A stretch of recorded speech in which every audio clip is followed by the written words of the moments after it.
Perdia a noção das horas e eram as cruzes que o avisavam de que era preciso parar por ali. Mas, então, como nos dias em que se deixava estar na cama, o sono vinha fazer-lhe companhia como um bom amigo. Aprendeu a fazer queijo, cozia a sua broa, recuperou o alambique. Às vezes, embebedava-se. Nesses dias, fora de si, acendia uma fogueira nas margens do ribeiro e, em vez de dormir em casa, passava a noite deitado na margem a ouvir a água onde nadara em menino e a comer avelãs. Iluminadas pela fogueira, as margens do ribeiro podiam tê-lo levado aos acampamentos soturnos da juventude. Mas a sua cabeça de velho parecia ter esquecido a capacidade de viajar. Era difícil ter a certeza se a nostalgia o poupara ou se havia mudado. Tinha as mesmas mãos de sangue, as mesmas unhas atrozes que tinham revolvido entranhas, mas o mundo transportado pelo seu corpo antigo, vergara-se a tristeza de não saber bem que terra pisava, como se, uma vez aportado, tivesse perdido o norte. Uma noite atirou-se ao ribeiro. Na margem, debaixo do pinheiro, a fogueira ardia e iluminava o seu perfil branco à superfície das águas. Tirentando, deu 2 braçadas na direção da corrente. Os ossos dos pés gelaram primeiro. Depois, deixou de sentir os dedos das mãos. Os cabelos longos, molhados, atrapalharam-lhe ainda mais a vista, colados à cara, tapando-lhe o olho. Nas margens, os pirilampos olhavam-no entre os tufos das silvas altas. Uma coruja a que se habituara piou. As chamas a arderem na fogueira, o crepitar dos galhos nas brasas, as folhas a penderem sobre as águas, cor de âmbar, uma lebre que rasgou a margem, esbaforida, e a sua cara molhada fora da água, as barbas sobre o peito encovado, levaram a que o frio dos ossos se transmitissem à cabeça, despertando-o da bebedeira. No fundo do ribeiro, sobre os seixos, o lodo chamou para o fundo.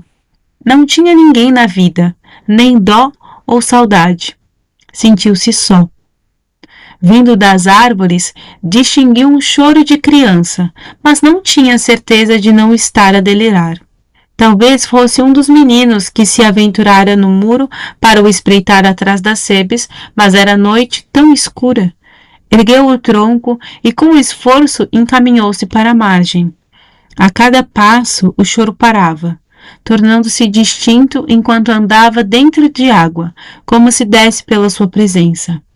Estava desarmado. Temeu pelas suas flores. E se fosse alguém para lhe pegar fogo ao quintal, desses que o olhavam de lado quando passava no centro da vila? Tentando não escorregar, saiu da água. Nu, diante da fogueira, as sombras das labaredas dançaram no seu tronco, como numa tela. O choro parara, afinal estava a ficar moco. Senhor, estás aí? Balbuciou, falando com os ramos, inclinando o queixo para diante. Mas a voz calara-se, abandonara-o. Celestino enrolou-se na sua roupa. Seria a menina deixada vendada no mato que voltara para o vir buscar, agora que estava velho? Estaria a perder o juízo? Os pirilampos à sua frente piscavam a sua luz intermitente. A natureza era outra, mas o desprezo o mesmo. O jardim, o meio de manter o seu senhor por perto. Ele, obediente, convencido de que vivia os seus últimos dias, arrancara-o da terra, construíra com as suas mãos um jardim apenas para ter a certeza de que o jardim não queria saber dele, como toda a vida não quisera saber de ninguém. A população temente da vila estava certa quando julgava o capitão suspeito. O quintal era a sua última prova. Nas suas pétalas brilhantes e coloridas, as ordens de outrora renovavam-se a cada manhã, insensíveis ao amor que o jardineiro punha nelas. O quintal amanhecia sob um nevoeiro salgado. Aos poucos, a neblina levantava, revelando a cor das flores.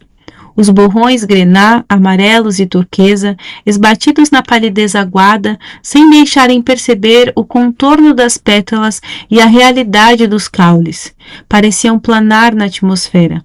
Às vezes, uma auréola teimosa de nuvem mantinha-se sobre os canteiros, depois de a névoa ter dissipado. Celestino, emergindo da bruma, contemplava a condensação do tom das suas barbas. Soprava o fumo da cigarrilha para cima da auréola que, perfurada, se arrepiava com o bafo quente e se retraía como um balão tímido tocado por uma agulha. A neblina trazia até o jardim o cheiro das águas, das algas e das ondas, cujo ronco, nos dias de tempestade, chegava até a casa. Era quando o quintal se fazia um castelo de areia, jardim erguido à beira-mar. E o velho capitão regressava por instantes à infância de menino na praia. Se começar a vida brincando aos marinheiros, a atirar-se de cabeça do pontão, acabava brincando aos jardineiros. Esta noite chovera navalhas, o medo nos bigodes, choupos e cravos no poço. Sangue e luz, ou o outro na vala, o céu sobre a minha cabeça, o burgo aceso até a lua. Hoje janelas abertas, o nevoeiro resmunga, era arrancar-lhe a cauda. Cadeiras, uma mesinha. Fui-me às encostas. Sinos toda a noite. Bem, esse capítulo é um capítulo que vai descrevendo um pouco do dia, digamos assim, ou dos dias de forma geral, do Celestino. E eu tô subindo um pouco para mostrar assim que ele tá tendo uma vida relativamente simples, uma vida em que ele começa a cozinhar, fazer algumas coisas para si mesmo, cuidar do jardim, enfim, e que ele começa também a se embebedar. Então, esses momentos de um pouco de alucinação ou confusão, não saber muito se eu tô vivendo isso mesmo, se é memória, se eu tô enxergando isso mesmo, ou se é uma ilusão. Isso vai acontecendo cada vez mais, talvez por ele estar bêbado, talvez por ele já estar mais velho, talvez por ele estar realmente com algum problema mental, alguma coisa assim, enfim. Então isso vai se misturando na história. Acho que outra coisa interessante de demarcar, acho que é até um pouco repetitivo, né, da minha parte, mas é assim, né, quando fala, vindo das árvores, distinguiu um choro de criança, mas não tinha certeza de não estar a delirar. Então, é como se, lá está, o narrador, né, ou a narradora, enfim, vai dizendo que até ele, o próprio Celestino, começa a perceber que eu tô delirando um pouco, né? Não tenho certeza se eu tô realmente ouvindo isso ou se isso é uma coisa da minha cabeça, né? Há também um comentário aqui nesse capítulo que ele sentiu-se só. São poucos os momentos do texto, né, as partes do texto que dizem como ele estava se sentindo. Há muita descrição do que ele estava fazendo, do que ele estava vendo, mas como ele estava se sentindo são momentos bem pontuais, assim, de descrição disso. E eu acho que isso é proposital, né? Na verdade, eu sempre comento com os meus alunos, de forma geral, que nada no texto, seja um texto literário, seja um texto teórico, mas aqui falando de literatura, nada no texto está ali por acaso. Um texto é construído como um trabalho mesmo, né? É um labor, é um trabalho criativo e depois o texto é revisto, reorganizado, corrigido, melhorado, suprimido. Então, o que vai para a publicação, o que chega nas nossas mãos de leitores, podemos ter a certeza e pode ter a certeza que nada está ali por acaso.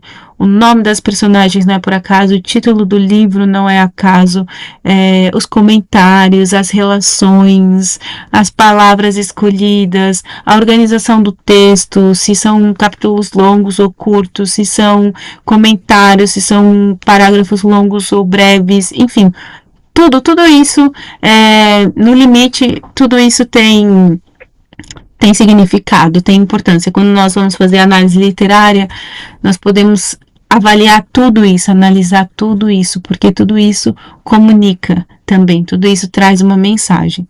Então, não é por acaso que são tão poucos os momentos em que fala-se do sentimento dele, do que está ali dentro no sentido emocional.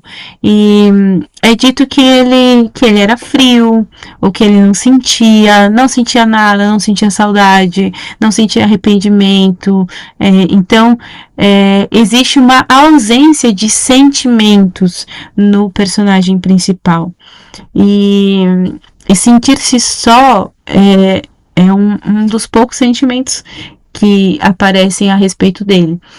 E ele se sente só, certamente, pelo seu contexto, né, de não ter mais familiares, de morar sozinha, etc. Mas também nós podemos extrapolar um pouco essa interpretação para a questão de uma solidão, no sentido de um ser humano que, digamos assim, já não faz mais parte, e nós lemos isso nos capítulos anteriores, né? É um ser deslocado dos novos tempos, é um ser do século passado. Ele já não encontra lugar no século XX que está ali, né? Chegando, se avizinhando. Então, ele sente-se sozinho também nesse sentido de uma solidão ontológica, eu gosto muito dessa palavra, né, que é uma solidão intrínseca, de dentro para fora também. Não só uma solidão de não ter ninguém ao seu redor, mas uma solidão por dentro, né, uma solidão íntima, pessoal. Ok, eu acho que desse capítulo é isso que eu queria comentar. Beijinhos e até o próximo capítulo.